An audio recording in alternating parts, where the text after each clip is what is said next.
First, the miscreants, losers, and riffraff, the unwashed and the unloved. Don't take it completely seriously. I don't mean it completely literally. We just call them tonight's worst persons in the sports world.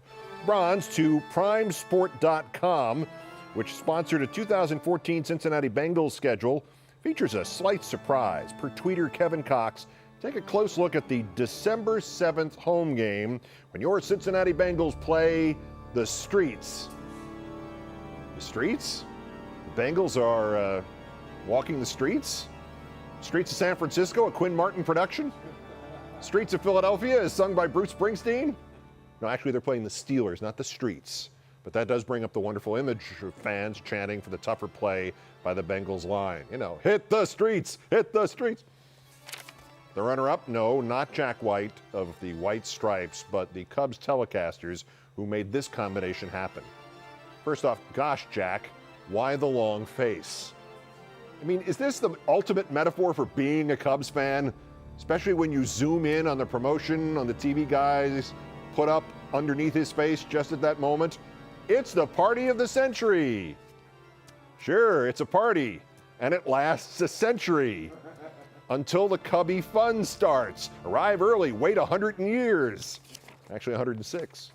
But our winner, Kirk Minihane, who is apparently a derelict of some kind, who appears on a Boston radio televised car wreck called the Dennis and Callahan Morning Show, evidently in order to make hosts John Dennis and Jerry Callahan seem less psychotic. As you may know, I'm not a big Erin Andrews fan, but when this jackass Minihane criticized the interview that she did with Adam Wainwright of the Cardinals for Fox during the controversy over him serving up pitches for Derek Jeter to unload on at the All-Star game, he called her a, quote, gutless B-word. He didn't say B-word.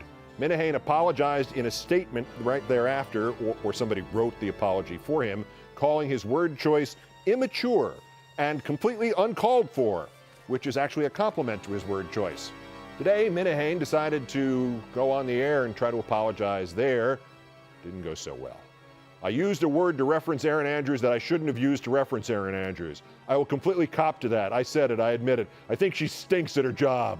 I don't think she's very smart. I think Fox only hired her because she's good looking. I think if she weighed 15 pounds more, she'd be a waitress at Perkins. If they don't have them near you, Perkins is a restaurant chain. Ask Tiger Woods about Perkins. Anyway, the words coincidence and irony are often mistakenly used interchangeably. But see, I think this is ironic because after WEEI Radio and Nesson Television have to fire this guy who can't go 10 seconds after apologizing for making a sexist insult before making another sexist insult against the same woman, which they now have to do, they have to fire him, he'll be lucky if he finds work at the Perkins out there on Epping Road in Exeter, New Hampshire. Kirk Minihane, soon to be ex-broadcaster and a complete embarrassment to all of us men. Tonight's worst person in the sports world.